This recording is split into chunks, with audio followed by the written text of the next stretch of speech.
See, Harald actually agrees with me. Loki should be the next king, not Hyryudin. So this is basically the One Piece version of Loki saying that Harald was just 47. He was just a kid. So even though Loki is putting all of this blame on Imu, Harald was kind of asking for it. He went along with the government's plans for years before even finding out that Imu existed. And Imu literally brainwashing him is something that happened only at the very end, so Loki is entitled to his opinion, but I'm of the opinion that Harald is just a dumbass.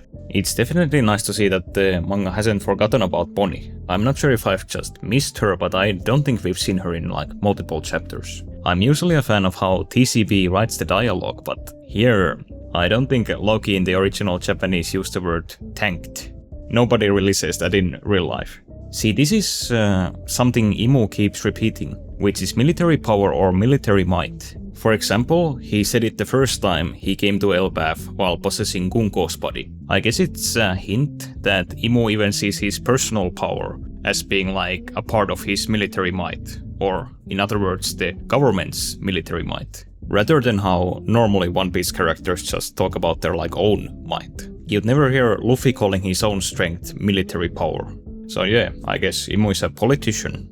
Yeah, gigantification, yet another power used by a lot of different devil fruit users. And also I think the second time Imu has used a power that Big Mom also used. But this is really interesting. Imu doing what almost looks like a sword strike, and in particular what looks like something straight out of Mihawk's arsenal. So I'm guessing this scene is going to resurface so many theories connecting Imu to Mihawk, other than the two of them having similar eyes, even though the color is different. So I guess Imu is for the first time here explaining how Domiroverse and his other abilities influence other characters, but it's still not a clear-cut explanation. But I think the most interesting thing is that Imu brings up the idea of envy being some kind of driving force in people accepting his powers.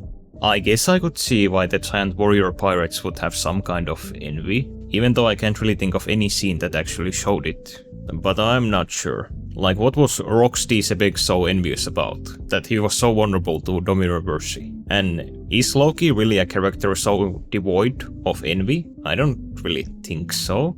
If you ask me, Loki is definitely envious of people who were more loved than him, or at least he was in the past. Almost every word choice by Imu is so interesting. Like him saying that he would grant Loki power beyond humanities, and Loki is a giant with ancient giant blood, and Loki already believes that he has power beyond humanity. So it could just be nothing, or I guess it could indicate that just like the fishmen are evolved versions of humans, according to Arlong, maybe the giants are also like thousands of years ago evolved versions of humans? Maybe. We at least know that they can procreate with humans, so it's not impossible, but I don't think there's any more evidence than that. I have a few ideas about this Imu's talk about like gods and devils. One is that Imu definitely shares the Celestial Dragon's god complex, but I still think it's only a complex. Imu is not really a god. Like for example, even though he has these crazy powers, and he has this outlier power called the Devil Fruit, we know from the prior story that the world government doesn't even fully understand how devil fruits work. So clearly, Imu is just a dude, if you ask me, where he is not some kind of ultimate god of the One Piece universe, but just a really powerful dude. Another thing this reminded me of was like one of the Egghead openings was called something similar. The Angel and the Devil, or something like that.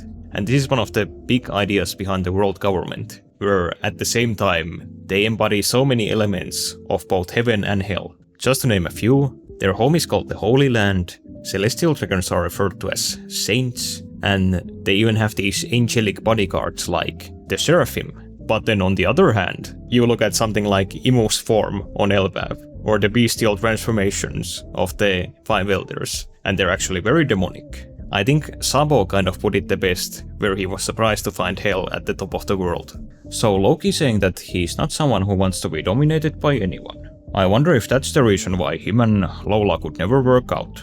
After all, she's Big Mom's daughter. I would expect there to be conflict there. This silhouette of Imu and Joy Boy is interesting on so many levels. The thing that first comes to mind is that Joy Boy actually seems like friendly with Imu. So if David Jones possibly being the king of the world before Imu wasn't confusing enough, now there's even a hint in the story that at some point during or before the Void Century, Joy Boy and Imu might have been friends. And also Imu's form in this scene, it looks really funny, but interestingly it looks more familiar to Imu's previous form than his quote-unquote true form on Elbaf. And yes, here we go, one of Imu's many tantrums in the story. So him even going out of his shadow form did not stop the tantrums. Yeah, so just like Kaban, Luffy is also saying that Imu on Elbaf has like haki that he's never felt before. The crazy thing here is that Luffy had actually felt Joy Boy's Conqueror's haki on Egghead Island. But then again, Luffy is not necessarily saying that Imu has the strongest haki that he's ever felt. Luffy's word choice here is that it's suffocating, so I guess Imu's haki just feels a bit different. And yeah, this definitely brings to mind all the allusions about the way Omen is written in the original Japanese, which is Maki, which is super similar to how haki is written. I still think it might just be like wordplay and not a whole new power introduction, since so many characters have sensed Imu's powers and called them haki. This is definitely one of the most Dragon Ball-esque panels that we've seen in One Piece, with Loki blasting Imu through Elbaf. But it's also almost exactly what Luffy did to Doflamingo back in Dressrosa with the original Gear 4 introduction. I talked about this before, but it genuinely looks like Nidhogg has a really special place in the history of the Void Century and the One Piece world. And I honestly think it's looking more and more likely that Nidhogg may be the dragon that the Celestial Dragons revere, since Imu's reaction to this power is completely different to any other entity that we've seen from the Void Century, where every other time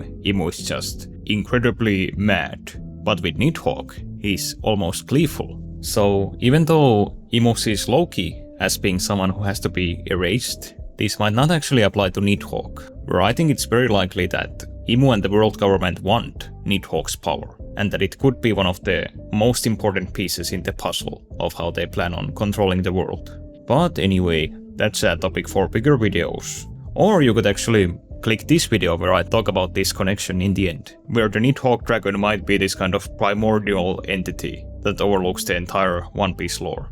Anyway, I'll try to get back to working on my main channel content. Huge thanks to all my members for their continued trust, and thanks to everybody for tuning in. Bye bye.